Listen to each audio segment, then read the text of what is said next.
people with one song, with one voice, we're a nation undivided and poised. We will take a stand and build our land in faith to defend what is ours. Here we are as a people with one heart for one cause. We're determined to rebuild and restore. We're free. Udala Radio, 104.7 FM.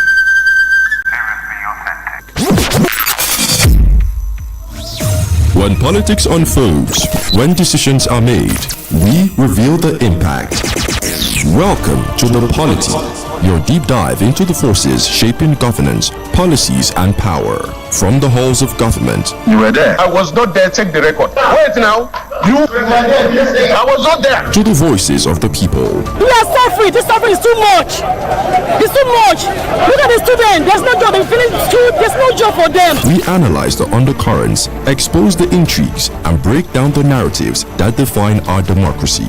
Dr. Olisa Mbeki delivering razor-sharp analysis, and Ebuka Franklin and Chisom on the question wheel, driving the conversation. We bring you the most compelling discussions on governance, policies, and power plays. Stay informed, stay engaged, stay ahead. The Polity, every weekdays at 9:15 a.m. Exclusive on Udala 104.7 FM Onitsha.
Over the weekend, the kidnapped victims from the Kwara State Church and some of the students, about 52 of them who were kidnapped on Friday, were released by the federal government, or released by bandits now to the governments, state and federal.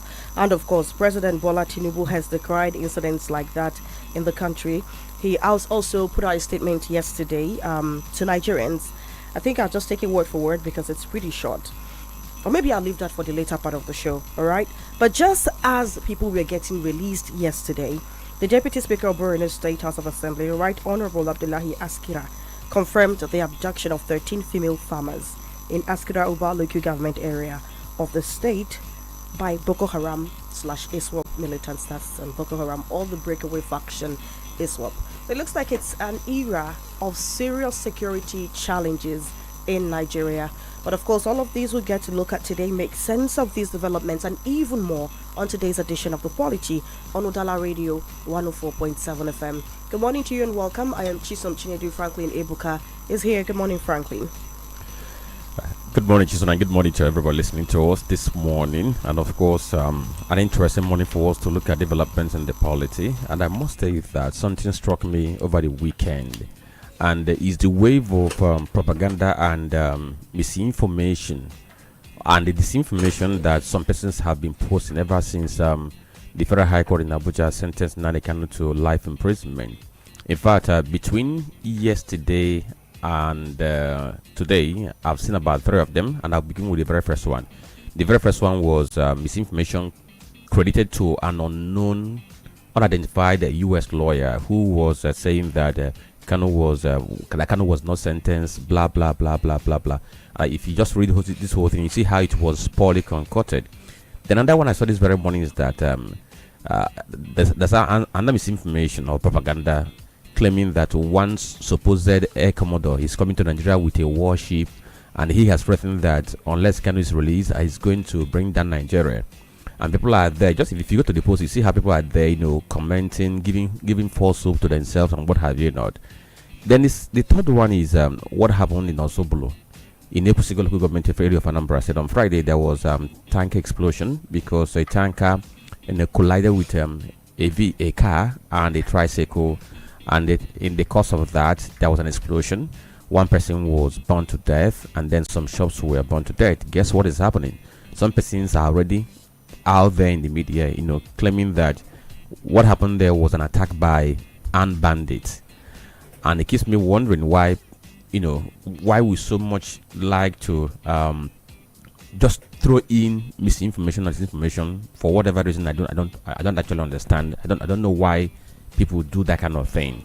I don't know why people just on their own try to distort facts and try to create illusion of hope when there is no hope. I'm just hoping that people will learn how to distinguish between this misinformation, disinformation, and then what is fact. Because sometimes what baffles me is that when I even go to this kind of posts, you see how people are feasting on it, and discussing it as if it's something that is based on any fact. Well, I don't know whether it's just people being mischievous or just that people do not actually know what they should know. Is it ignorance or just people being mischievous and just trying to live on illusion? I don't know what it is. Have you heard the saying that ignorance is bliss?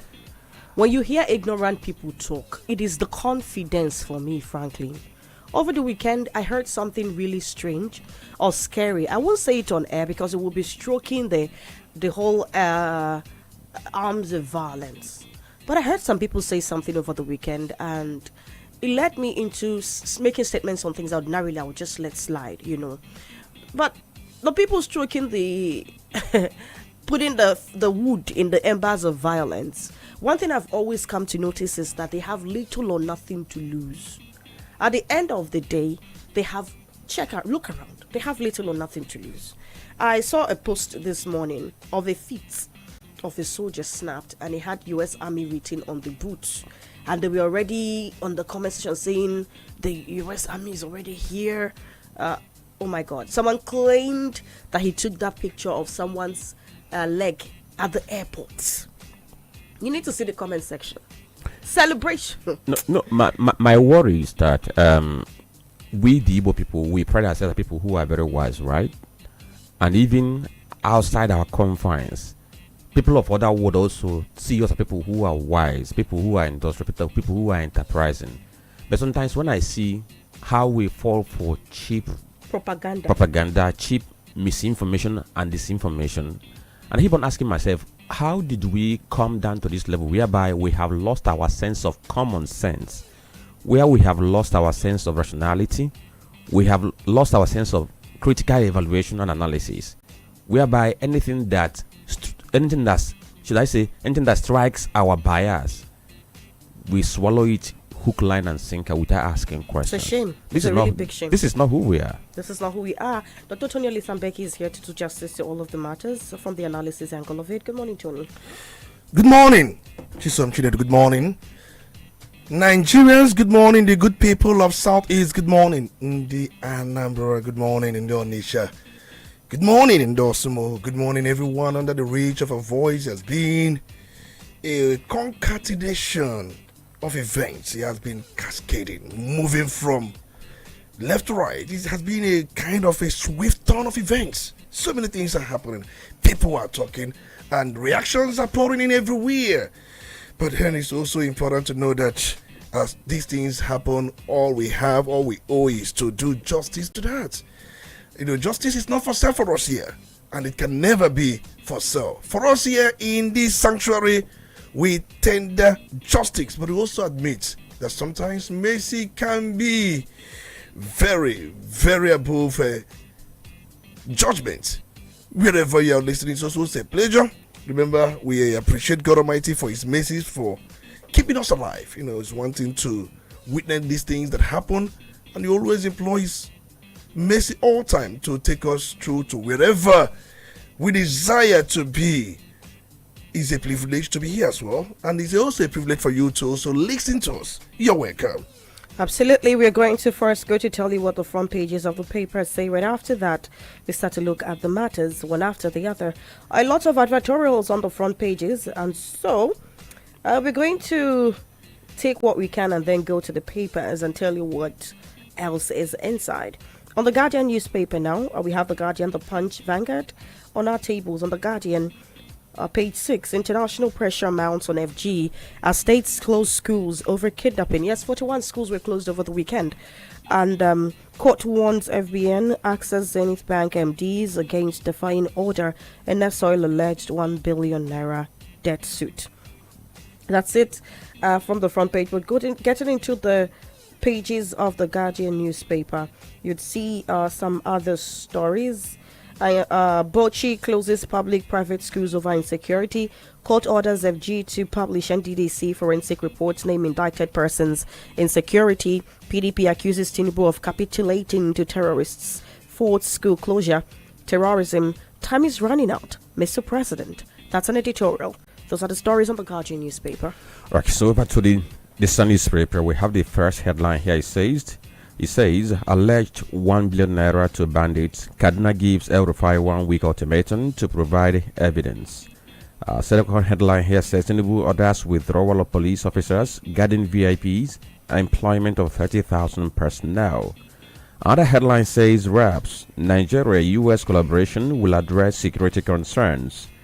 Piracy, NCC suspends illegal websites. Other headline says NDLEA smashes drug syndicate, seizes meth, cocaine hidden in machine cylinders, auto pass Lagos airport. Guess what? These guys who are dealing on illicit substance, as days go by, they keep on becoming sophisticated in the way they hide this illicit drug. I don't know if you saw the story about how somebody hid illicit substance in boarding pass. I was just wondering how the person was able to conjure up that kind of that kind of plan so that he'll be able to evade the prying eyes of the NDLEA.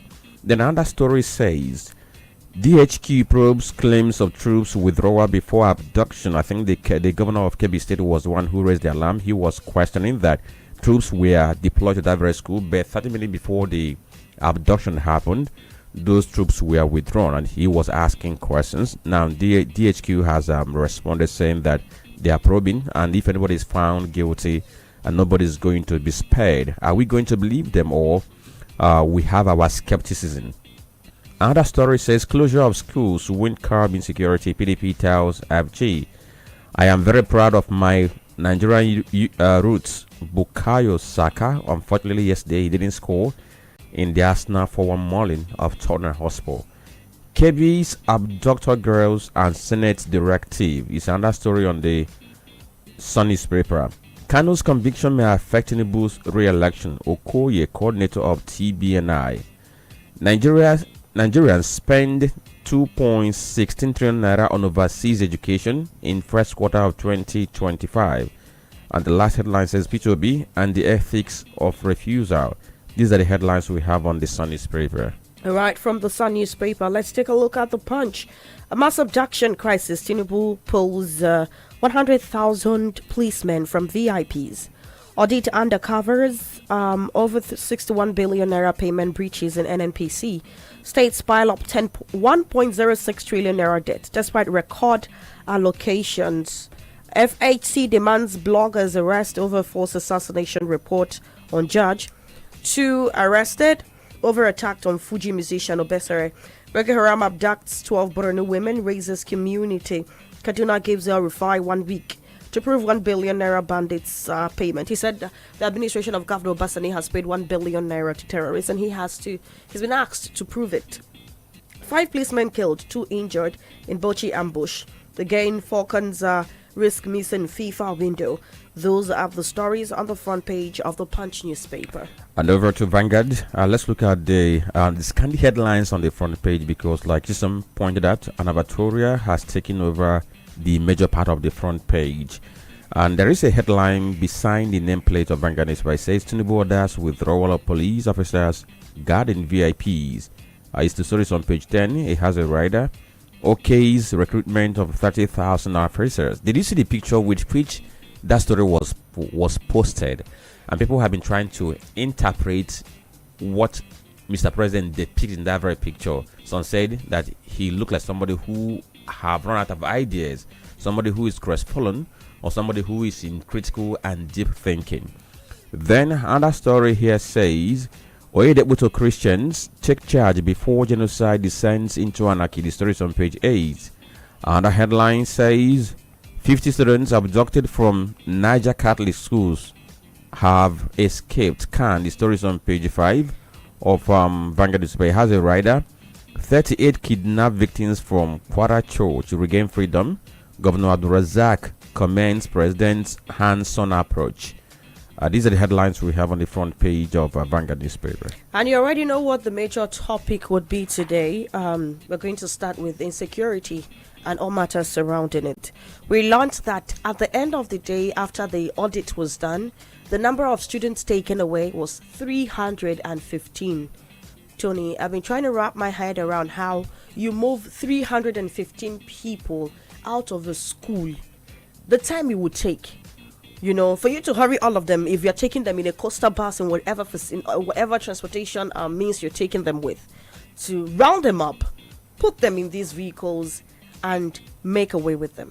Now, out of the 315, 50 of them reportedly escaped. Escape. They were not found by police operatives. What we have is that they escaped. Some reports say 52. Now, over the weekend, a Boko Haram insurgent took to TikTok to dare the government. Come to our hideout and take them now. That was the interpretation of what he said in the video he posted on TikTok in Hausa. And so, one, these people have technology that could even be used to track them down, because TikTok doesn't work without data access. And where this is obtainable, I believe that tracking the IP address and everything it takes to find the location of whatever device was used for that is possible. Now, we also learned that 38 of the church goers in Kwara State that we are taking were released on Sunday. It's still in the realm of secrecy how their release was gone about. Was there ransom paid? What exactly is happening? About 41 schools in about 5 states, Kwara, Kebbi, Niger, and 2 other states have officially closed. The federal government said close and go home. There have been reactions. I'm going to probably play the PDP Wike Faction National Secretary's response to the way the government is going about the whole thing. It's a hydra-headed one. So while we look at the students that escaped, how they were taken, trying to make sense of them, I'll read out what the president said yesterday after the 38 churchgoers were rescued and the students escaped. The president took to his Twitter handle. He said, "My fellow Nigerians, you'd recall that I cancelled my trip to the G20 summit in South Africa to enable me coordinate the security efforts at home. Thanks to the efforts of our security forces over the last 5 days, all the 38 worshippers abducted in a Kwara State have been rescued. I'm equally happy that 51 out of the missing students of the Catholic school in Niger State have been recovered." Recovered puts a question mark. Some reports say they escaped. I am closely monitoring the security situation nationwide and receiving continuous updates from the front line. Let me be clear, I will not relent. Every Nigerian in every state has the right to safety, and under my watch we will secure the nation and protect our people. Also, there is another report where the president, this one is quite lengthy, it was put out by Bayo Onodoga, after the president had a meeting with security chiefs. He said that the president has approved the recruitment of 30,000 additional police officers, and the federal government is collaborating with states to upgrade police training facilities nationwide. Also, the president has demanded that all police officers attached to VIPs be withdrawn. We are talking 100,000 police officers attached to VIPs in 36 states of the Federation. I'll be asking myself, what is the human resource strength of the Nigerian police that 100,000 of them are attached to individuals? My question is high-headed. I just try to capture everything important. And of course, I'm pretty sure I left some out, which will eventually fall in as the conversation continues. But let's start from wherever you decide, Tony. I think if you look at the whole thing, is becoming more like a drama. I'm just trying to look at the steps we have taken so far and the efforts we are making.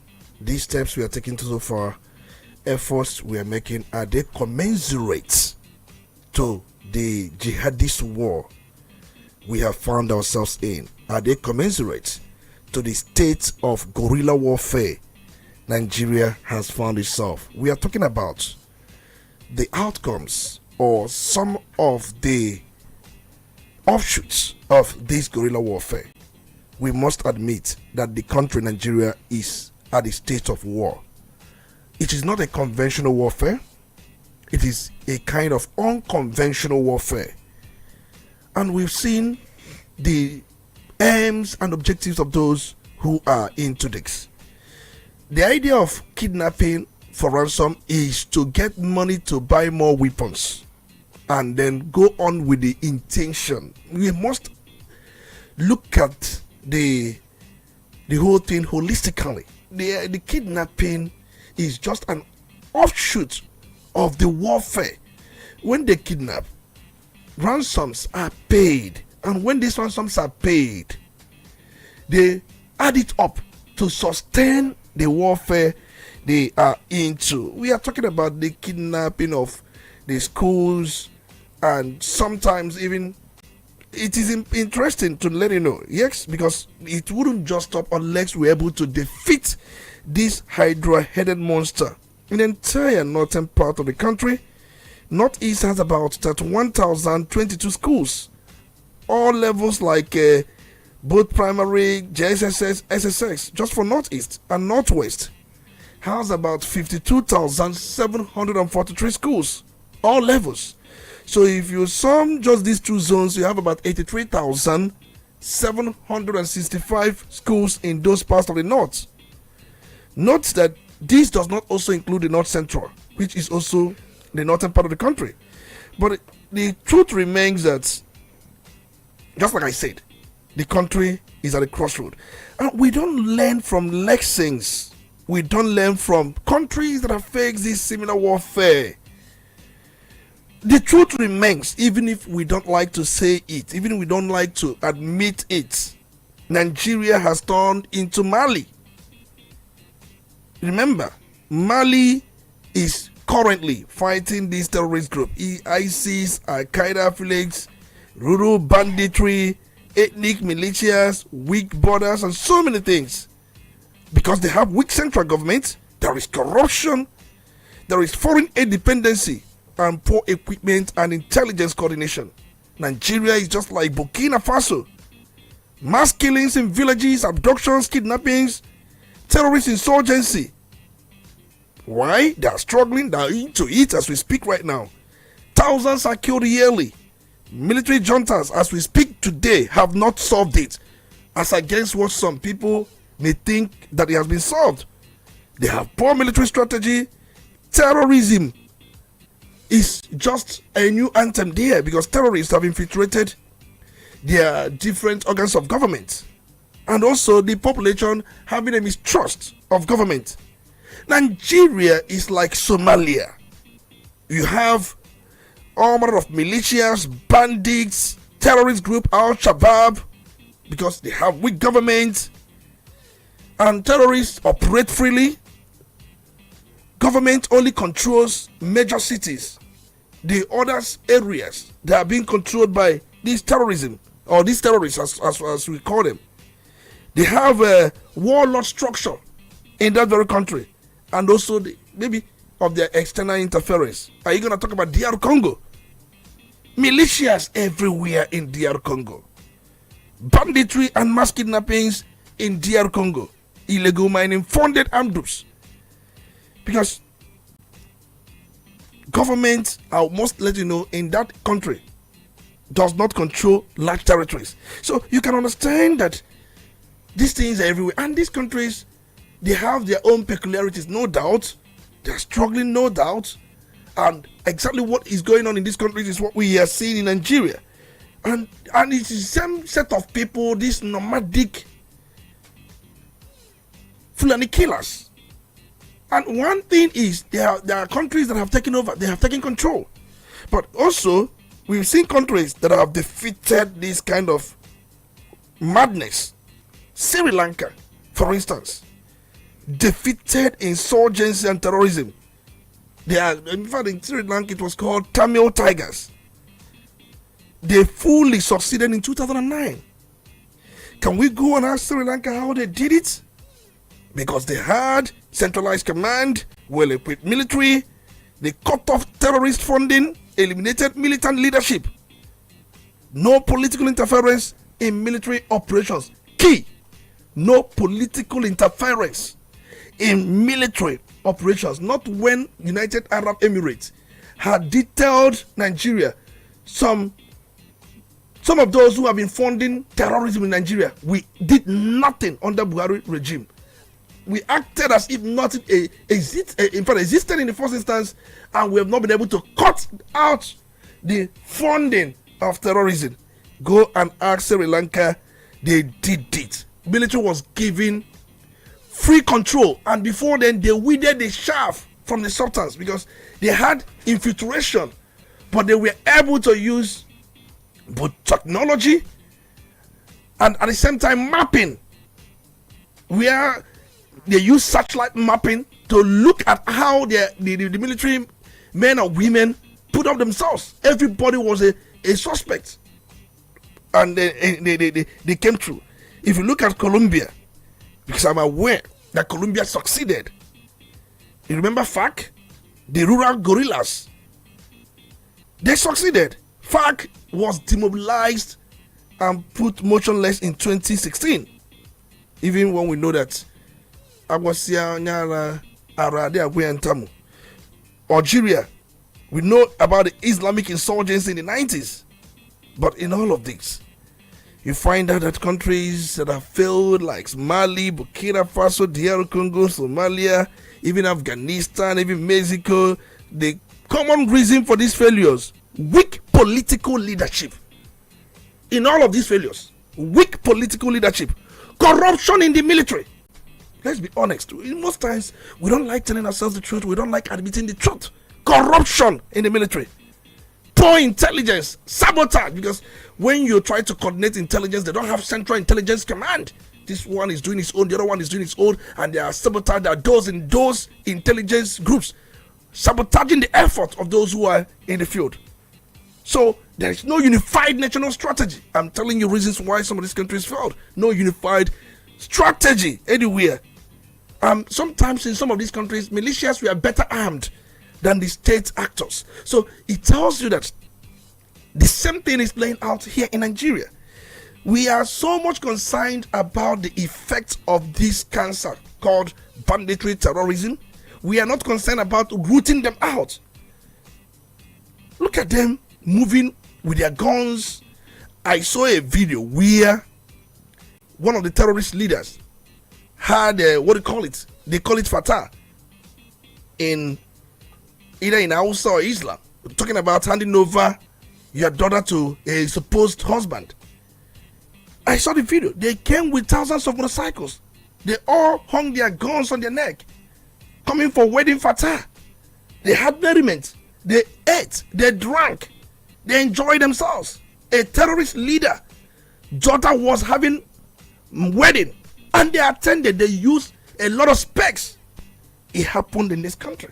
So what does that tell you? It tells you that they have a control over some specs. That is why a terrorist leader daughter will be having wedding or be doing wedding, and they converge in such a place, and they had merriment, they enjoyed themselves, and they did everything. I've let you know the reasons why we are failing.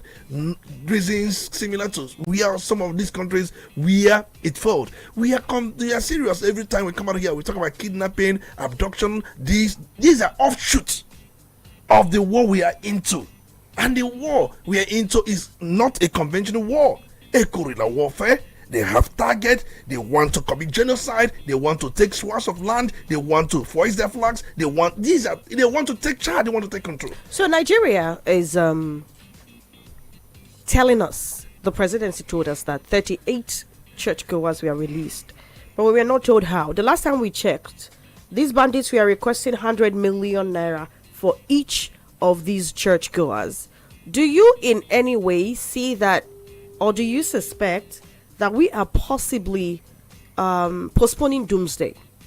We are possibly indirectly funding terrorism by paying ransom. There is the allegation from Erufai against Obasani, saying he paid 1 billion naira to insurgents. And the question is, we all know what this money is for: buy more arms and carry out more crimes. At the end of the day, they tell us the whole movement started with an anger about Western religion, Western education, everything Western. But this is what it has degenerated to: a network of kidnappers who just want more money to fund their enterprise. And we are paying these kidnappers. Are we not indirectly funding what is killing us? Exactly what I've just said. Because if you look at those that have been released, the way they were out, government did not tell us what happened, what transpired. And Erufai coming to tell us that he paid 1 billion naira to this terrorist group. He said Obasani paid. He said Obasani paid. He didn't tell us the ones he paid. But it's good for them to be coming out this way. We are funding terrorism. We are funding terrorism in this country. All these negotiations is part of such funding. In all of these negotiations, some state governors have undertaken, they paid money. They paid money. And in such payment, they usually use it to acquire more funds, sustain such operation. In everything in life, funds sustain any operation. Without funds, the operation will come to naught. And if you look around, in all of these abductions and kidnappings, what did I say earlier on? These things are done to sustain their work, to sustain this jihadist war. And for Erufai to tell us Obasani paid, he told us that he also paid while he was a governor. He said he paid them off. But they were not paid off. They were paid to sustain this madness. What is our national strategy for fighting insurgency? We don't have any national strategy. We thought that the best thing is let the military be deployed, crush them, and this government will be doing its own thing, another government will be doing their own thing. Why this government, the central government, is trying to fight insurgency? Some state governors or some sub-nationals are busy funding these people in a way of negotiation. Do you negotiate with a terrorist that had come to kill you, commit genocide, commit mass murder, and at the same time take over the sweat of land he has paid? They want you to be limited to a particular space, and why they take over the other space. And that is what they have done in Mali, Burkina Faso, DR Congo. They have done in some of these countries I've mentioned, even in Somalia. So, and it's a sign that we are failing. When you talk about signs of failed state, these are the signs. Because you cannot protect the people, you cannot ensure their safety. And when the president comes out to say that I read his post on Facebook, I suspended my G20 summit in South Africa to be at the front, to lead from the front, to ensure that I coordinate security. Nigerians are not interested in effort. Nigerians are interested in results. They want to see themselves being protected. You tell us about the effort, and I ask this question: if we have a reasonable government, as I expected, and as also which, and at the same time believe, by now the president, yes, withdrawing the VIP police or police attached to VIP is a good one, but it is insignificant to what we have. Highly insignificant. I thought by now, just like I said last week, he ought to have convened Council of State where immediately within the space of 1 week we must create state police. We are in a war. We must create state police. States must recruit men and women. They must have their command, and their command must align with the central command of the country. See, this is getting out of hand. It is enveloping, in fact, the territory of this country. It is swelling from time to time, because if you pay them how much you would want to pay them now, they will temporarily come down, only to come back in a more forceful manner. So we must be honest. There's a national emergency. The president should declare national emergency on insecurity. Okay, so for me to come in here, because when Chisom was reading this very story, she used rescued and released. So at a point in time, I was just asking myself what actually happened. Now, they've not been able to explain to us how they were able to secure the release of these very people, because from every indication, these guys, these people who were kidnapped in cases were not rescued.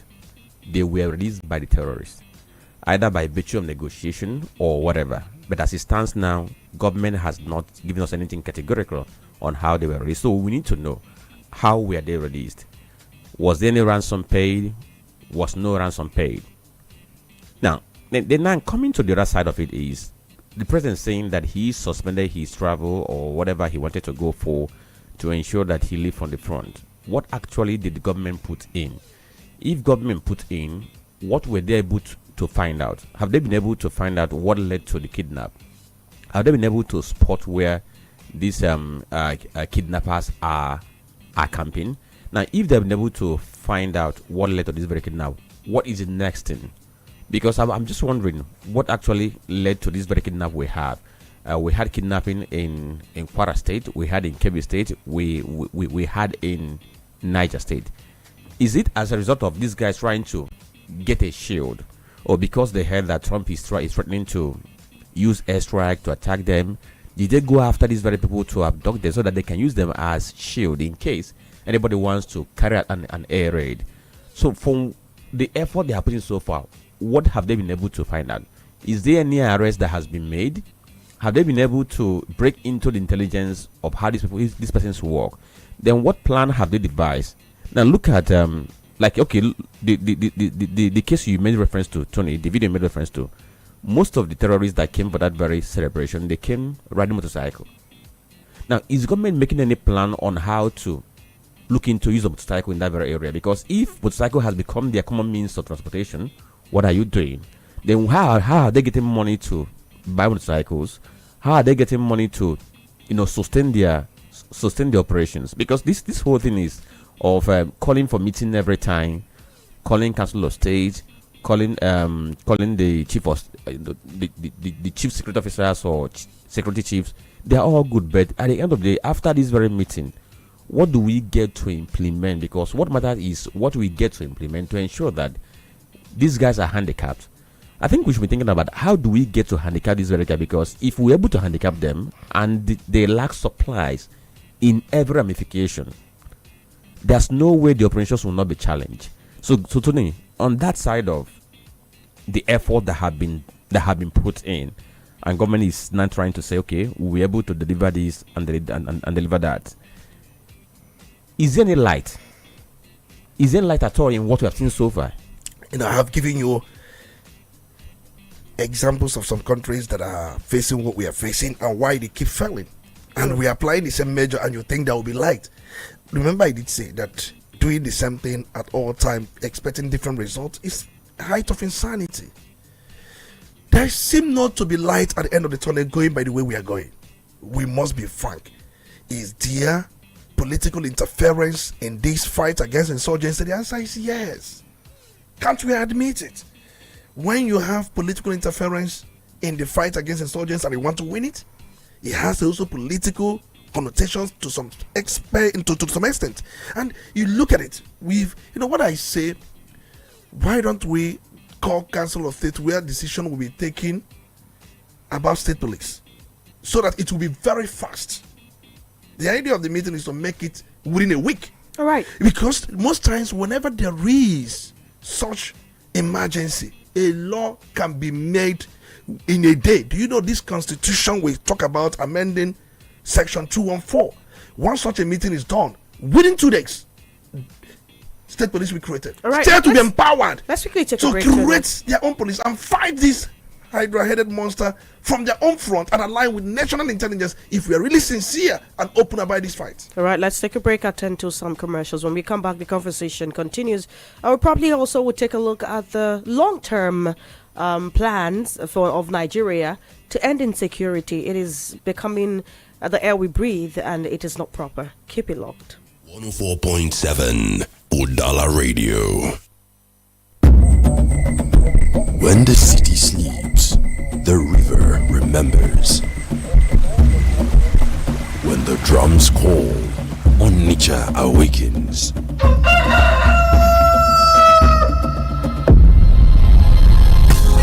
This December, the call grows louder as Udala Radio joins forces with the Golibe Festival 2025. From December 26th to New Year's Day, the heartbeat of the East comes alive. Music, laughter, art, culture, and the unstoppable joy of homecoming.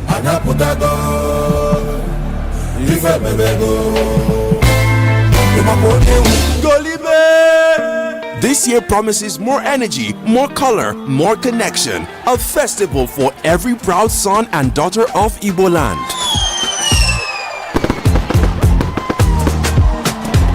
Stay tuned to Udala Radio, your front row seat to the celebration that never fades. Golibe Festival 2025. Exclusive media support by Udala Radio. It's not just a festival, it's who we are.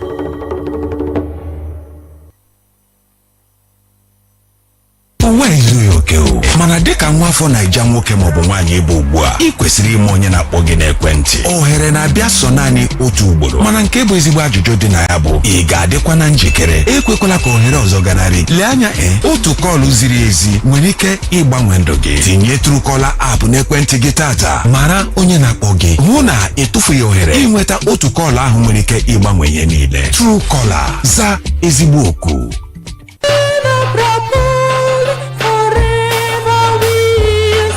Admission is ongoing at Anambra State Polytechnic in Mbako for the 2025-2026 academic session. If you scored 100 and above in the 2025 JAM, this is your chance to secure admission into any of our national diploma ND programs. The following courses are available: agricultural technology, animal health and production technology, home and rural economics and fishery technology, electrical and electronic engineering technology, and computer engineering technology. Others include accountancy, business administration and management, cooperative economics and management, computer science technology, nutrition and dietetics, and science laboratory technology. To apply and register, visit www.answali.edu.ng and follow the steps. For inquiries, call 081-390-63577 or 0803-926-1210 or visit the admissions office, Registry Department, Anambra State Polytechnic, Mbako. You're listening to Dollar Radio 104.7 FM. Seriously authentic. You're listening to the Polity. Get involved now.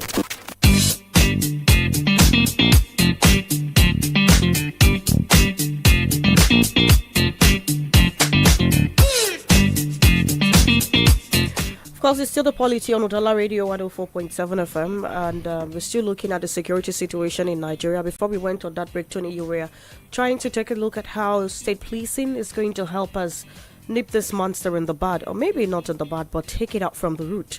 The president has said that the 100,000 police officers attached to the VIPs would immediately be withdrawn and 30,000 more police officers recruited. Let's look at how this is going to help the situation, and of course the human resource on ground. Are we going to really have genuine people who are interested in combating crime, or are we going to have repentant terrorists back in the force? When you look at the people we are fighting, from the sources, some say they're up to 500,000, some say they're up to 400,000, Some say 600,000. And you look at the people we have now, maybe we'll be fighting them. Put it together, police about 360 or 380 as the case may be, or probably give them 400,000. And we have the military and put them probably around 200 and something thousand. So approximately we have about 600 and something thousand. And out of these 600 and something thousand, less than half are the ones fighting these people. Or when you say half, probably you are being much magnanimous. Maybe a quarter of our security system. They are the ones fighting these people. And you are fighting people that outnumbers you. You are fighting people that for whatever reason have more numbers, know more about the territory, know more about the terrain. They know about the terrain. They are more about the spaces. They communicate more with the locals. They have more intelligence, because intelligence is all about processing information. They have infiltration. They infiltrated our arms, our organs, our system, but we did not infiltrate them. Do you know that government can easily plant moles in amongst these people? They can easily find out, but they can work with those people. Do we have those who are more like moles amongst them, giving government information about their movement? We don't. But they have moles in our military giving them information. See, do you see, when you look at these variables, you can understand that they seem to have upper hand. If they can plant moles in your own, and you cannot plant moles in their own, what advantage we are talking about? They have advantage. They have the terrain. But when we bring in this issue of state police, these governors, the money they are using for this negotiation can sustain state police. If El Rufai publicly say that Obasani paid 1 billion, even if he did not admit he paid up to 1 billion, if you have a state police in your home state, do you think that you'll be able to give them 1 billion? So we have money to give to these terrorists, but we don't have money to bring in local security, local vigilantes, hunters, sustain them, train them to go after these people. That is the only way out to engage this fight and to bring it from the scale it is right now. All these having meetings with the security chiefs, having this meeting, coordinating these things are a waste of time. Let's tell ourselves the truth. They are ineffective. I've just stated the most effective way, because in a way of having these locals, these hunters find a way to implant moles in their own camps. They have moles in our own camps. Let's be real. Okay, why are we doing this? So Tony, in addition to what you said, because I've been thinking about this whole thing. It's good that the government is trying to take some steps, to make us see if we can have trust in the government. The government is trying to do something to ensure that we are protected.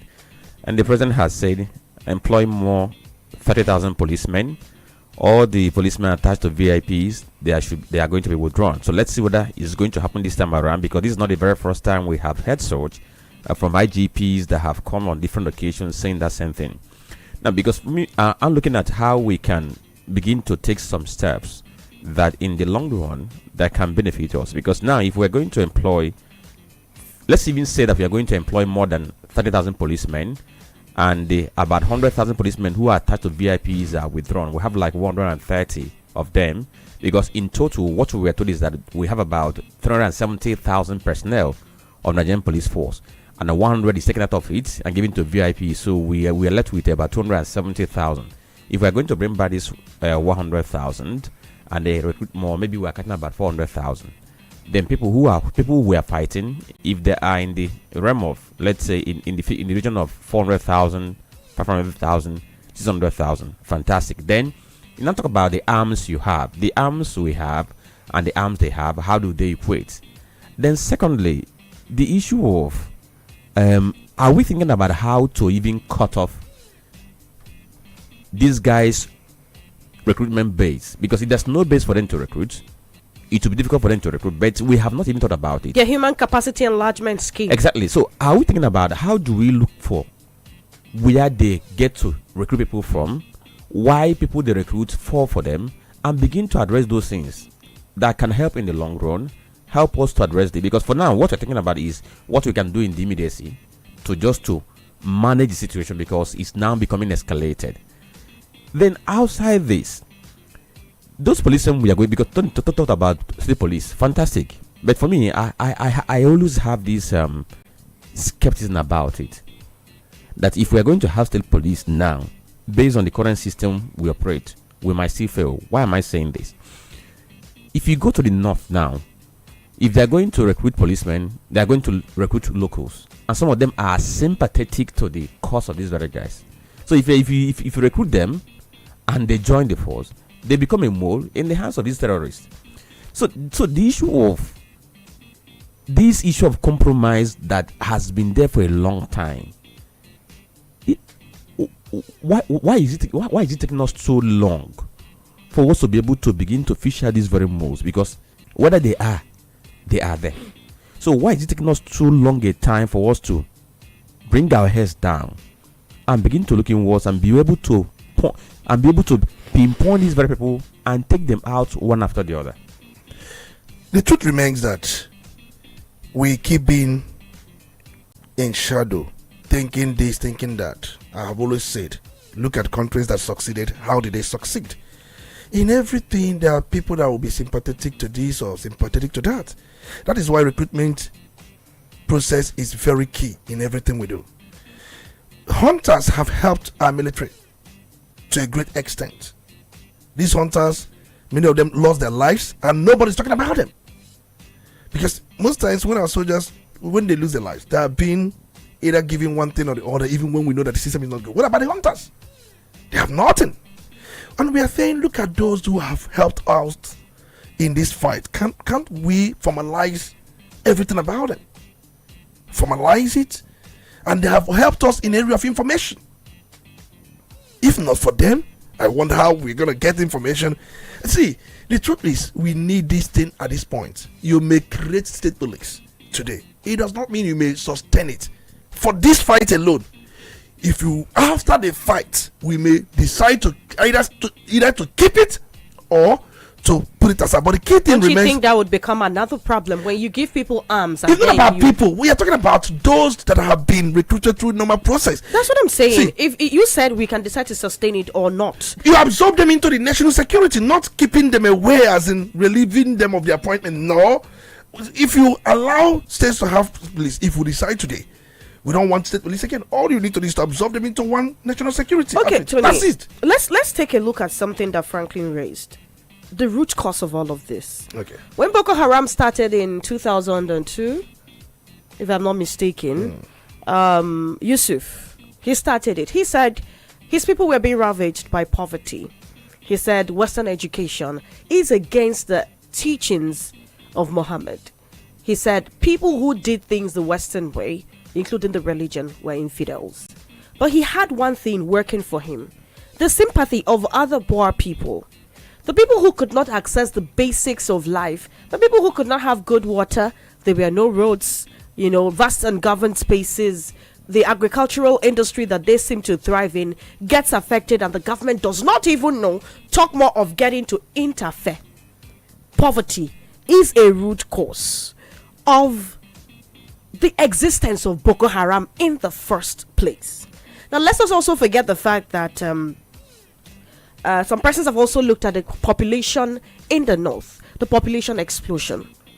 You have way too many people, no food, no jobs, nothing for them. The idle man is the devil's workshop, isn't it how it's said? And so what is the government doing to eradicate poverty? We have the social safety nets. How genuine are they in helping people come out of the pit of poverty? At the end of the day, you see people, they tell you they did conditional cash transfer, but for every time there's been a scrutiny on that particular scheme, the fraud is deafening.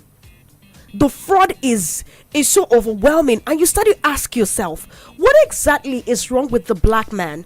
Because the people who developed Western nations surely are humans. They've got only red blood in their veins, but they took the decision. We have to deliver on this. We have to make this work. We have to disabuse the minds of these people. You can't keep leaving a person to feel rejected, to feel out of the scheme, to not even get a chance to understand the things you have in plans for them. And you expect them not to follow the man who speaks their language, the man who can possibly put something in their bowls. No.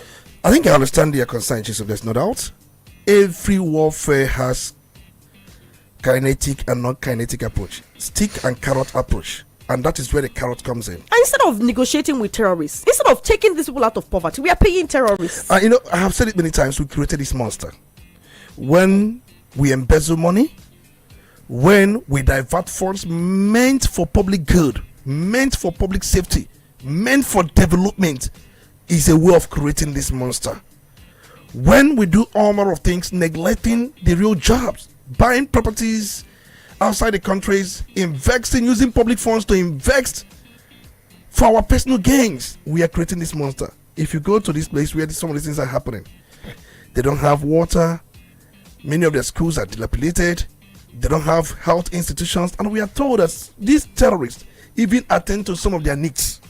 And once they attend to these needs, they become sympathetic to their cause. These terrorists are more close to these people than government being close to them. And they feel the presence of the terrorists in their lives than any other thing. You can imagine where a terrorist leader's daughter was having a wedding fata, and you saw how the communities, you saw how these terrorists, they came in thousands, they came in numbers to celebrate. For them, it was celebration. They have not had this thing before. For those who are in government representing these people hardly see them, hardly feel their presence, hardly be in touch with them. They don't know them. It's a case of the terrorists have become the shepherd. The government officials have become the wolves.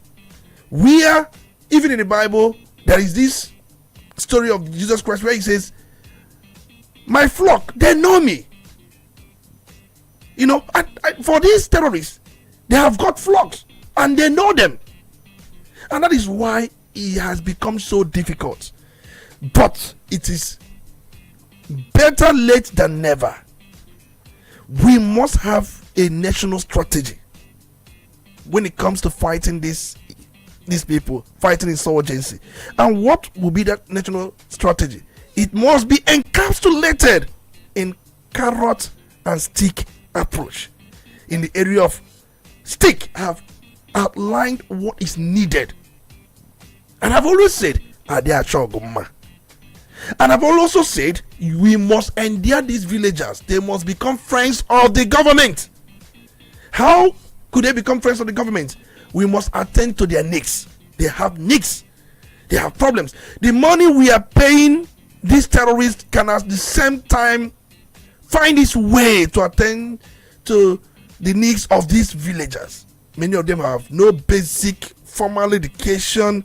They have become puppets in the hands of these terrorists. You talk about recruitment, it is even more easy to recruit these people. Give them food. That's all they need. Give them food, they become your lieutenants. This food they have not seen for quite a long time. And remember the system in that part of the country where a man can marry as many wives as possible, even when Quran says you can marry about 4 if you can take care of them. But they don't oblige to that Quranic injunction. They feel that they can marry as much as they want. They born children without even knowing them, without having anything with them. Just have them and give them to one malam or a man, and it becomes what Jonathan tried to stop. They become all these people Amajeri. And in the Amajeri system, you see where a man collects whatever they comes up with. We have created this monster in the first instance. And I'm just telling us how we can at least hasten up. We are very backward in this fight against insurgency. We are very backward in our approach. We don't have even strategy. I don't want to talk about strategy. We don't have a coordinated intelligence. We don't have the carrot part of it. Look at Benue State. They have many internally displaced persons, more than you can think of. Look at Plateau State, the same thing. They have it, and most of the state governors, they live in denial. And the worst part of it is that we live in denial. The political interference, this penchant to win the next election. Everybody is fixated with the next election, and in so doing, we neglect whatever we think we do. See, where I'm seeing things, if care is not taken, we may run out of time. All right, we are running out of time already. 2 more questions, Tony, and we leave this story. Yesterday night, Ojizo Carlo said that this is the handwork of opposition, and some persons have also said this is the handwork of these insurgents to make sure that if America does invade, they have collateral damage. The people that would make America stay execution. Do you buy into any of these two sentiments? Most times that's one thing that politicians have used to distract the minds of this country. Who is talking about opposition? Something that started as far back as 2009. And during the time of PDP, they said it was opposition. And now it has come to the time of APC that saying it's opposition. Why are we paying lip service? Haven't we come to realize that there is a mission by these people? They have a mission. Why have we been applauding those governors that have been funding them indirectly as a way of trying to pay them off? Erufai did, Obasani did, and so many governors did, Metawala did, and even former speaker who was once former governor of Katsina State, Masari, they all did. We saw Masari in the bush with these people. All the monies we have given them, has it helped in any way? The answer is nah. And then the sympathy, the political class have sympathy for these people, knowing fully well that the terrorists can also be used during election to either do this or do that. We keep living in denial. We keep living in denial. We keep not admitting what is obvious, playing all manner of sentiments, political sentiments. See, time is running. Okay, so Tony, a quick one. Tony, before the recent kidnapping cases of school students, the last time we had a major kidnapping in school was on March 7, 2024. And now in 2025, in the month of November, we had 3 different cases in 2 different places. Almost in 1 week. Exactly. And we've been asking questions. What could have prompted these cases we had within a space of 1 week? That's number one.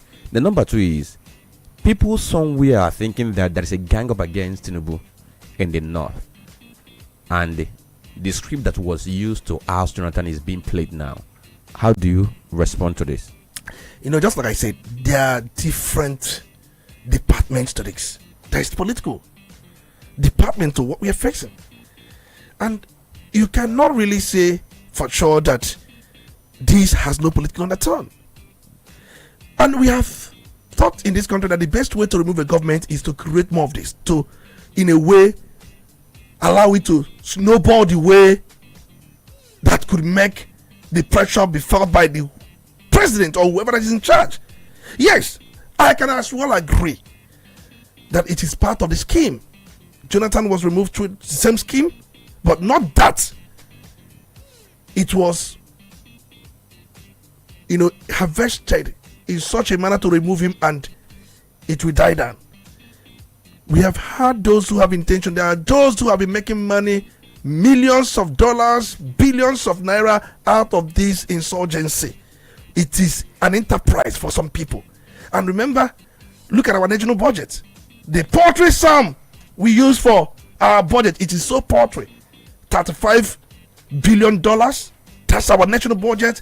And where we run deficit of about half of such amount of money, we are countries, serious countries, Kenya, even Rwanda, I want to call smaller countries, have a budget higher than what we have. And a country with such a population, what would $35 billion do for such a country?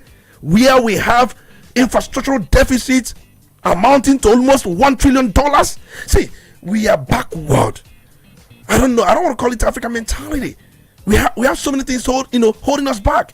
And because of selfish interest, because what is actually playing out is selfish interest. Those who believe that if we create this, if we do this, if we put it this way, that we can get this advantage, we can get that advantage. These are things that are playing out. It has a political undertone, I must admit it. But how do we face it? You remember I told you about the story of Sri Lanka, how Sri Lanka won the war in 2009, and how they were able to do that was there was depoliticization of insurgency. It is a national policy. They legislated upon it and they made it to be not just a legislation, something that somebody can be convicted for those who are in politics already. You cannot politicize insurgency in a way to win election, in a way to oust a governor, to remove a president. There must be a legislation. At least it would, not just in a way trying to regulate these politicians, angry politicians. They have a way of doing this. And they have a way of mingling with these people. We saw a House of Rep member being flanked by terrorists. And in his own words, he went there for negotiation. So the person you are negotiating with, you can also use the person to win election. It's not true? Because if you can be in their midst and give them money, what makes you not to also invite them to also be the talks, to snap ballot boxes, to do all manner of things during elections? So politicians have been using these terrorists to have their way. I pity our military, those who are sincere. We have sincere men and women in our military. They are handicapped by the way things are playing out. You must give them their flowers. You must give them their credit. There are some of them that are really committed in this fight, but their efforts are being wasted by those who have one thing or the other to gain, who have foisted and put out certain pathways to attain or to gain whatever they want to gain. See, it is a complex situation. There's no doubt. But what is our national strategy? None. What are we doing? The answer is that we are busy chasing rats. Our house is on fire and we are chasing rats. That's the case. It's really sad. I asked you a question earlier about America's declaration of Nigeria as a country of particular concern. If it has anything to do with this, just in a sentence to me. If you look at it, some have said it has, some have said it has not. For me, the terrorists will feel that sense of pride that they have also been recognized by American government. They have been recognized, and then in any way, it's more like a psychological boost for them. But it may not really be the reason why things are happening the way they're happening. Just like I said, there are some political undertones. There are those who may not like the president. There are those who are funding these people, and governors, some of their efforts have been boomeranging. It has been backfiring. Some of the efforts, we don't have a single coordinated intelligence strategy. And just like I said, the terrorists have most in our military, but we don't have most in their own camp.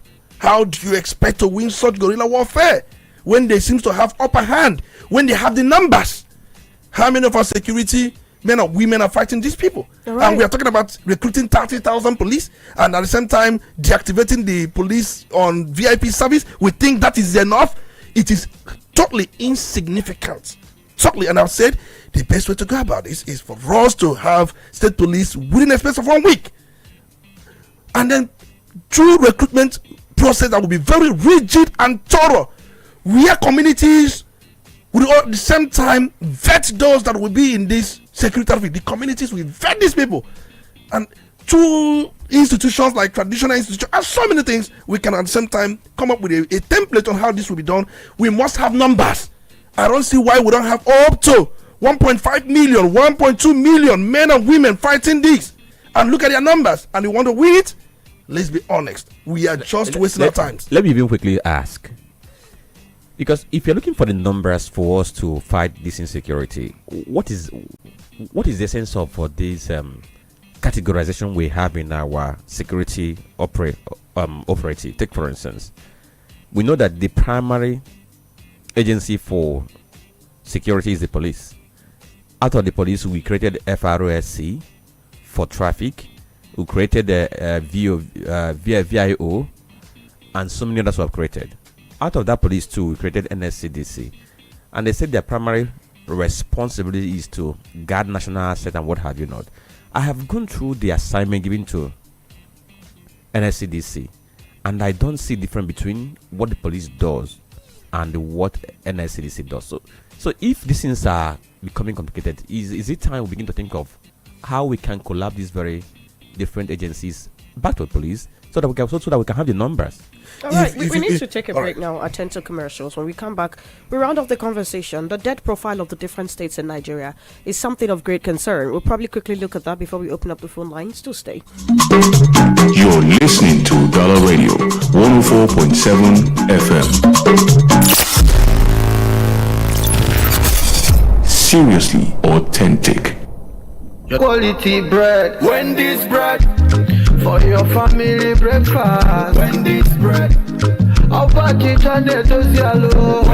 bread, Mama, Papa, they like Wendy's bread, Wendy's bread, even children, they like Wendy's bread, Wendy's bread, and in town, Wendy's bread, you get it better, tasty, we go sweet your belly. Wendy's bread, Wendy's your battery, Wendy's bread, Wendy's bread, tasty bread. You can contact us on our official address, Second Business Park, Enugu Road, GRA, beside Onitsha, Anambra State. We also have another branch at St. Michael Plaza at Tani Road. Also contact us on 070-1149-1571. Wendy's bread, your tasty bread.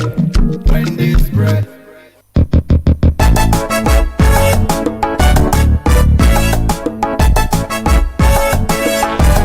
When you think of roofing, think of strength. When you think of durability, think of beauty. And when you think of all three combined, think Best Aluminium MFG Limited. At Best Aluminium, we don't just manufacture roofing sheets. We create protection, comfort, and style for your home and business. Whether you're building from scratch or repairing an old roof, we have exactly what you need. Our products include stone-coated roofing sheets, aluminum roofing sheets, and colored roofing sheets. But that's not all. We also offer residential and commercial roofing services, roof repairs, gutters, emergency roofing services, and even durable cookwares that bring quality to your kitchen. Visit us today at 30/32 Anyika Street, Awada Obosi, Anambra State, or call us right now on 0806-416-2374 or 0706-059-6203. With Best Aluminium, you're investing in peace of mind, in beauty, and in the future of your home. Because when it comes to roofing, the best choice is always Best Aluminium MFG Limited. Tomorrow's technology today. When the city sleeps, the river remembers. When the drums call, Onitsha awakens.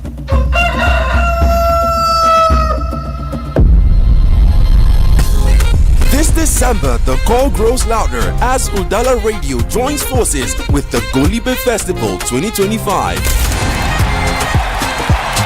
From December 26th to New Year's Day, the heartbeat of the East comes alive.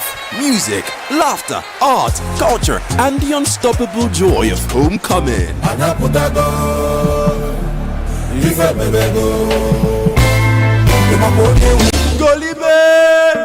This year promises more energy, more color, more connection. A festival for every proud son and daughter of Igbo land.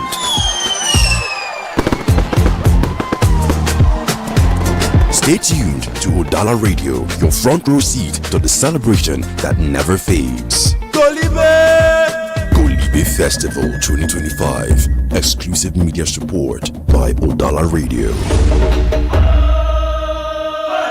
It's not just a festival, it's who we are. Hello, my brother. Hello, bro, how far now? Adele, waiting this up now. Now my tenants, they won't finish me. They don't pay rent. Wahala every day. Papa, the way you get supposed to give me joy. You don't want wahala. Yeah, my brother, you need to upgrade to A sharply. Guy, another agent I beg, I don't want. Agent that they wahala na 5 and 6. Sure, you never try Asoja sets now. The best from in property management. See, since I carry my houses, give them. Nah, so I they enjoy peace of mind like this. Them they handle rent collection, tenant screening, maintenance, everything. I just they relax, they watch my investment, they grow like this. You know me now. You mean I avoid all these shifting with tenants? Now, correct. Asoja sets go manage all your property worries. Them they professional, transparent, and reliable. My friend, will you get out. Now see finish the cause of this nonsense. No worry. As we just said they come. Una go soon hear out. Why stress when Aswich Assets feel run am for you? For property management, tenant services, and real estate solutions, call Aswich Assets today on 0904 0422 240 or 0906 8205 058 or visit our office at number 8 Niger Drive, GRA Onitsha, Anambra State. Forget cho from house agent and trust the experts at Aswich Assets for your peace of mind. Aswich Assets, managing property, multiplying value. Nepa don take light again. Wetin I fit do? Every day fuel don cost. How person wan take survive? I go cook soup today, tomorrow im go sour. My people, why you dey stress when the sun dey your head for free? Switch to the affordable solar energy wey Wascana Solar Company dey give small businesses and homes across Naija, whether na barbing salon o, restaurant o, supermarket o, or your 2 or 3 bedroom apartment. Wascana Solar get correct durable solar wey go serve you wella. No more NEPA wahala, no more expensive fuel. Let the sun power your business and home for free. And no forget o, solar fans, solar lights, everything dey available. Call Wascana Solar now for 0806 374 2374. I repeat am, 0806 374 2374 or send email to waskanasolar@gmail.com. Visit their office near Olive Relief after Marble Hill School Junction, Okpanam Road, Asaba, or Classic Line Zone 2, A4 Electrical Dealers International Market, Obosi. Wascana Solar, Okumube. Udala Radio, 104.7 FM.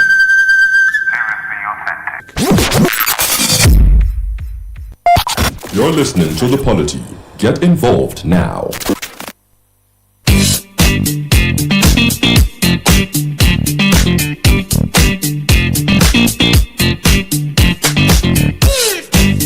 In the course of the conversation, we are going to take a look at the debt profile of states. A report by the Guardian or Vanguard newspaper now, Punch, states pile up 1.6 trillion naira debt despite allocations. That's quite alarming.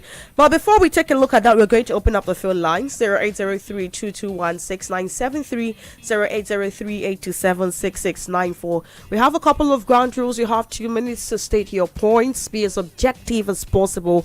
Please be as objective as possible. Let's try not to be inciting. And of course, go straight to the point. Let's not waste time on formalities. Let's hear you. Hello, good morning. Yes, good morning. Hello. Hello, good morning. Wonderful morning to you, Chisom Chinedu Franklin and Olisa Mbeki. Good morning. I'm Ebuka and I'm coming from Onitsha. Go ahead, please.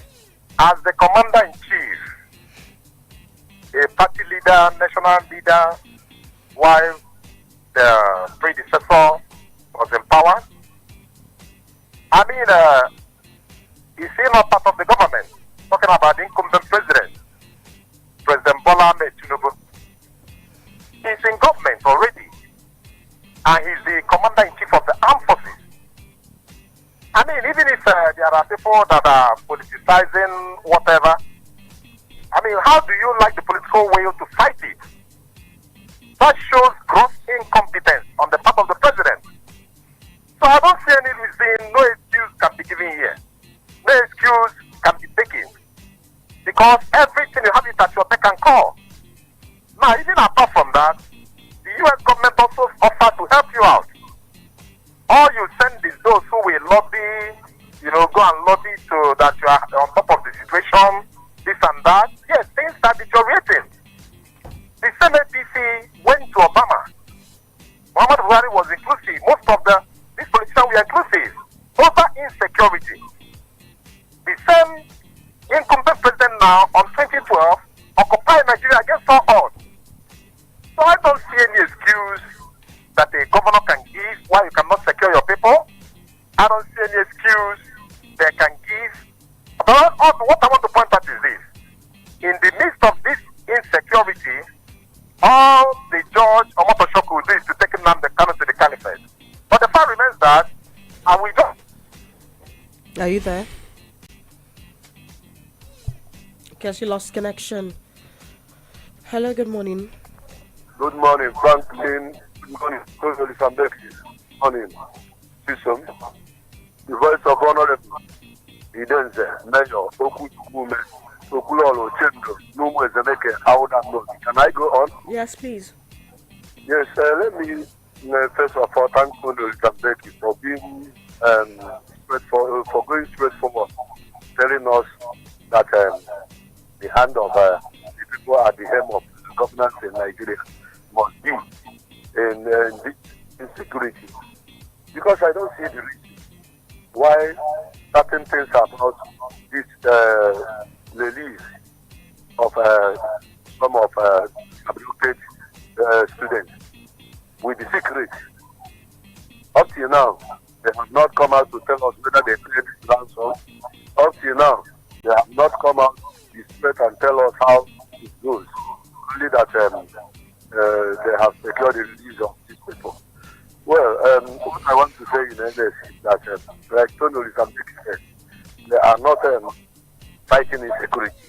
In fact, they are just preparing our military men.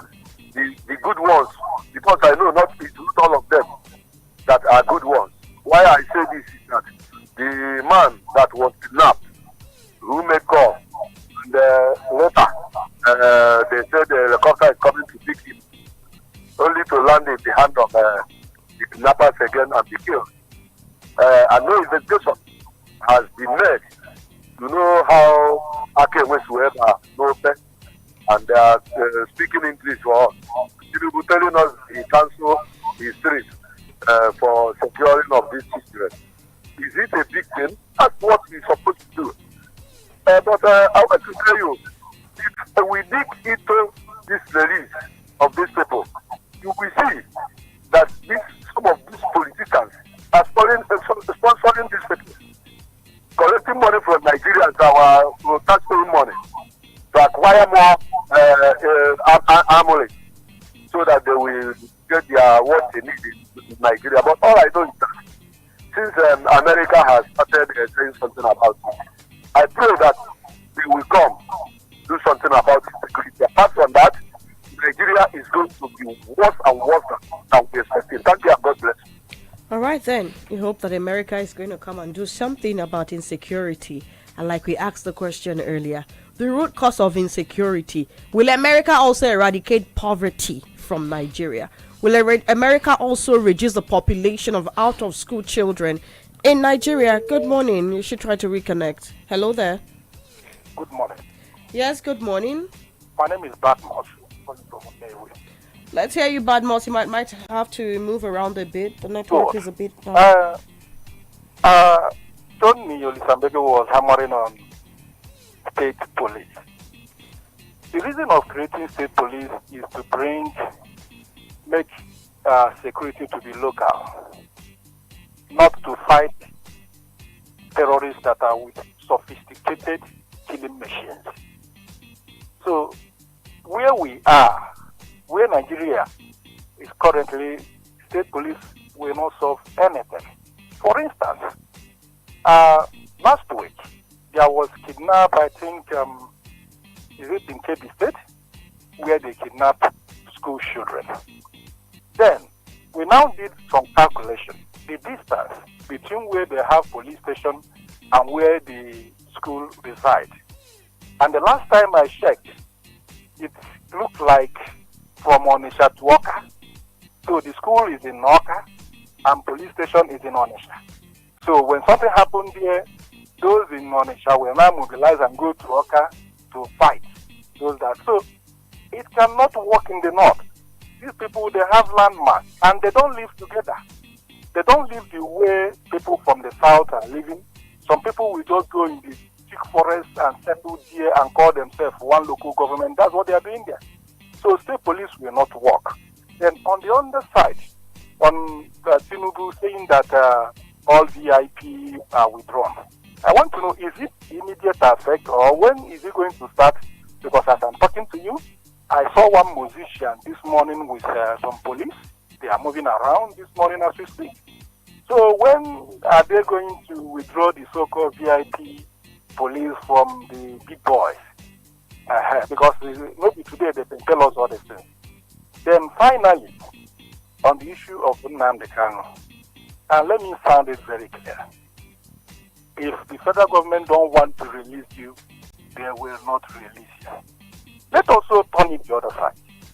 Let's all put it in this perspective that on Motosho, they live and are waiting Nnamdi Kanu on the last judgment. Will the federal government obey the judgment? They will not. They will go to appeal and even go to Supreme Court. And even if the Supreme Court tells the federal government to release Nnamdi Kanu, they will not. They will go and start another fresh charges. It happened during the time of Buhari when appeal court said that Nnamdi Kanu had been discharged. But they said that he had not been acquitted. They went to Supreme Court and it was overturned. So if government don't want to forget about the judgment of I have to let you go at this point because of all the topics we raised today, Nnamdi Kanu was not part of it. And so I allowed you to express his sentiments. But let's not derail the conversation, all right?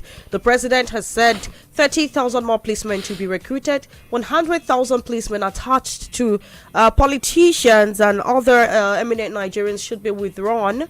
Is that manpower going to help the security situation in the country, where we have about 51 students who were kidnapped, out of the 315 of them escape? You know what it means for someone to run away from a kidnapper's den? I've been trying to wrap my head around 50-something people just run away. And these same people didn't go out. Are their bodies yet to be found? It's a mass of complications. So let's actually look towards that and not dwell on the things that we have exhausted in the past. No offense. Good morning. Thank you. Chisom, good morning to you. Good morning. Franklin, Mr. Speaker Tony Mbeki, good morning. You're welcome. It's good to have you. This is Honorable Monday Johnson. I'm calling in for Bobosi this morning. Tony, you actually hammered more on state policy. And actually, I understand your feelings because we all are thinking towards what could be the solution to what has befell us. But I want to ask you, Tony, you put the northern indigents into consideration when you talk of this state policing? Because when you talk about state policing, you're talking about indigenous personnel to come into our security, people that understand the terrain. Do you also put into consideration the issue of regional interest? Do you put this into consideration? Because in Niger Delta, we knew what happened that led to them laying down their arms and was granted amnesty and Tukubo released. That instinct, that feeling, I think is still there in them. So when you begin to recruit indigenous personnel to mind the security of their various states, don't you think that this regional interest will resurface? The Northerners, the real indigenous in North, most of them are feeling more pain than those of us here in southern part of Nigeria. Because, sorry, the Fulanis have taken over the whole thing from them. So when you talk of this state policy, please, I will want you to please, this is it in such a way that people will understand it, so that we won't misconstrue it at the end of the day. Thank you. Okay, I have to let you go now. 0803-221-697-30803-827-6694. Let's also remind you that we are live on Facebook. Udala Radio 104.7 FM. Good morning. Hello. Good morning. This is my call. My lady. Good morning. Good morning. Morning. Tony, good morning, too. You're welcome. Person is such a God gift for some of us. My name is Odazze. I don't know what these kidnappers have at the back of their mind with children. I can bless it. I don't know. And I have been charging the statistics of the rain. Can we do research on why we keep recycling children, taking them, recycling them? Adase, are you there? Hello. I am sorry, you would need to reconnect. Hello, good morning. You should try to reconnect as well. 0803-827-6694. Hello, good morning. Good morning, Chisom. Good morning. Thank you. Tell us something. Good morning. You're welcome. It's good to have you. My name is Basil. Calling from Onitsha. Go ahead, Basil. This issue of security is getting out of hand, and every individual in Nigeria is very worried. My worry is that the government know what is going on in Nigeria, and they keep it silent because we know that they know the names of those people that have been doing those things. To call out those names has become a very big problem and very big challenging. What stops them from calling out the names of those sponsoring the terrorists and bandits in Nigeria? That is why Trump is calling Nigeria a disgraced country, which I don't believe Nigeria is a disgraced country. But the way Nigeria government is going is telling something else. Nigeria has our president they have the critical compare council meeting, which I don't even know that that's the council. Because just a group of colleagues, friends, they call it a security council meeting. That is not done. If Nigeria is very clear to fight this security issue, then we do that. But there's someone. What stops them from calling the names of those sponsoring people so that we will know them? We are also waiting for America to call the names of those people that are sponsoring the terrorists. Because they know them. The government know them one by one. They don't care. They don't know. They will pay ransom to release the people that have been holding this. They will pay ransom, billions of ransom, trillions of ransom, and how do you think that this terrorists will stop? This is a very big business. Because when they kidnap one person, they get 1 billion. When they kidnap two, they get money. What stops them from kidnapping? A lot of people that will be recruiting people, even that when they recruit people, they will recruit more than Nigeria police. They will recruit more than Nigerian soldiers because they pay more than them. If they can pay more than them, what is the essence of going for Nigerian soldiers where you can go for terrorists and get more money? And nothing happens to you. Because you know that you are free. Because when you are there, you are free. Nobody wants you. If even if they hold you for Thursday, you come out tomorrow. So what is there? Not even scared of anything. Tomorrow you can see them. They are winning the war. I'm telling you, they are winning the war because Nigeria government are now closing some states, closing some schools. Closing some schools now. Some states start closing a lot of things. Then what are we saying? Right. Nigeria is a big country. It's getting out of hand. Thank you. Right, it's getting out of hand. Those were the exact positions of PDP's factional secretary yesterday night. We almost out of time. I would have played a clip of what he said. Good morning. Good morning to you, Chisom. Good morning. Franklin and Dr. Olisa Mbeki, good morning. You're welcome. It's good to have you. Okay, point of Wizo Sack from Masada. Go ahead, please. Okay, you see, just like you guys have said, going by the comment being made by Olisa Mbeki, you would get to realize that the Nigerian government and its agency are not willing to fight the insecurity bedeviling their citizens. Because how can you tell me that a terrorist is now free to the extent of having wedding party, hosting a wedding party, and they were not being invaded or arrested, nothing of that nature happened? How can you tell me that in Nigeria there are some communities that are paying tax to bandits, to terrorists? I don't want to use the word bandits. They are paying tax to terrorists. And at the same time, we have Fulani headsmen going around everywhere, killing people here and there, committing all sort of genocide, and not even a single one of them has been arrested. Not even their clothes has been arrested. Nothing. You have Ahmed Gumi, aka Sheikh Gumi, going around, taking pictures with terrorists, doing everything he's doing with terrorists, but he has not been invited or talking about being arrested. Nothing of that nature is happening. And later, our security agencies are going to come out and start telling us about how they are doing this, they are doing that. Yes, they are trying. But it's obvious that they are being manipulated by some politicians. So there is nothing that anybody can tell us about the insecurity going on in the country, about our government not being able to handle it. They have what it takes. They have the equipment, they have the knowledge, they have everything it takes, but they are not willing. Because probably many of them are getting from it. All right. So I have to let you go. Point has been quite noted. Good morning. Are you there? All right, you need to reconnect, and we're heading over to Facebook now. Okay, so we have this very post from Dr. Mrs. Molebra from Imo State. She says, God's love for our country is inexplicable, immeasurable, and boundless, so much as if ours is the only country He created. Think of the myriads of natural resources He bestowed on us.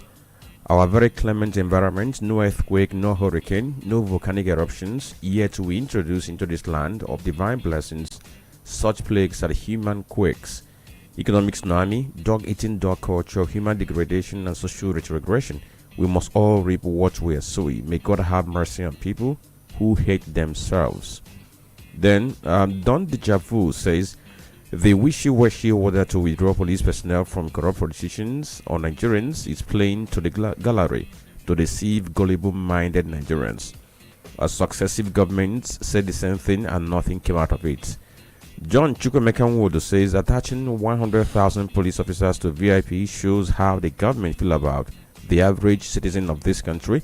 How many is attached to schools, parks, churches, and other vital institutions in our country? And he says God is watching.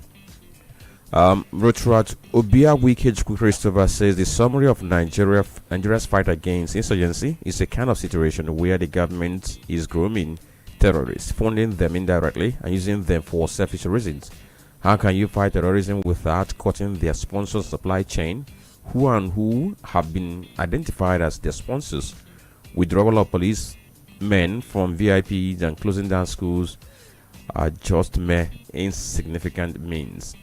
Government is deliberately romancing the bandit simple. That's the opinion of Rotrato Biago. Ken, then Ugochukwu Frank says this is actually what a functional policing structure looks like. VIPs shouldn't be absorbing the entire police force while citizens get no protection. But the direct test isn't the announcement, it's the enforcement. Nigeria has a brilliant policies on paper. The problem has always been implementation and consistency. As Hillary says, the fact is Gumi is just bold enough to speak. There are lots of Gumis in the north who belong to the same school of thought. The man is so powerful in the north. The government pretends like they don't hear what they say. And Nigeria is run like an animal farm. All animals are equal, but some are more equal than the other. Then Pascal Kudelio says, withdrawing policemen from VIPs and increasing the number of personnel, I doubt if it will bring about desired result until there is a commensurate remuneration, change of attitude, and love of nation over and above regional, tribal, and religious interests and leanings. We should continue moving in cycle. Okay. Ugochukwu Frank says, I'm glad they finally regained their freedom, but this is exactly the problem. We celebrate the release, yet nobody is asking how they were freed or why not a single suspect has been arrested. Until kidnappers start facing real consequences, this cycle won't stop. The government owes Nigerians transparency and accountability. And then, I'm just trying to people who have posted before and trying to go to those who haven't read theirs first. Umoke Kyodanaka Chukune says he's watching from Kumasi, Ghana, and he hopes that our leaders can hear what we have been saying and do something for things to get better in Nigeria. He said that Nigeria is blessed, but leaders have been the problem. The Master BJP says the current message from President. Okay, the current message from President's security meeting at Aso Rock to withdraw police officers from VIPs will not work. What I will advise federal government of Nigeria and police is to recruit more officers because millions of youths are out there looking for jobs. And the Arinze Bartholomew from Enorma says insecurity as a merchant venture for most of our political leaders, just as it is agreed over there in the studio. If our security agents are given the free will, this insecurity will be addressed within the shortest period of time. The marriage attended by bandits shows the lack of political will by the government to sincerely fight and combat insecurity. Right. That's much we can take on today's edition of Polity. Tony, would you want to react to any of those and then your final shot? I think somebody was asking questions about the policing and how it cannot be misconstrued. We know very well that policing is local. You don't fight insecurity when you centralize policing. And we must also commend some governors who have been able to use the vigilante to an extent to stem the tide of insecurity. I don't want to mention a state because if you do now, they will say you have maybe one thing or the other for that very state. But then we've seen where in some states where it has actually helped out. You can imagine if ordinary pump action could be used to stem the tide of insecurity. What about when these people are formalized? And if you go to Southwest, you've seen how Amatekun has helped out. You can imagine Southwest without Amatekun. How could that have been? But a situation where they are more formalized. You know, the regional interest somebody mentioned. What are these regional interests? You know, in Niger Delta, they thought about the issue of trying to press for amnesty. You can't use our oil and then do nothing for us. And that has been addressed. And it is not going to affect the issue of state police in those areas. In the north, if you post anybody from the south to the north, they will not like to go. They will not. No security personnel that is from south that would like to go to the north to fight insecurity. Not just to fight insecurity, to do policing work. They don't know the terrain. Over time, I've enlisted different countries that fought this thing, how they won it. We have a peculiar situation where we are somehow divided, against north and south in some areas, in some issues.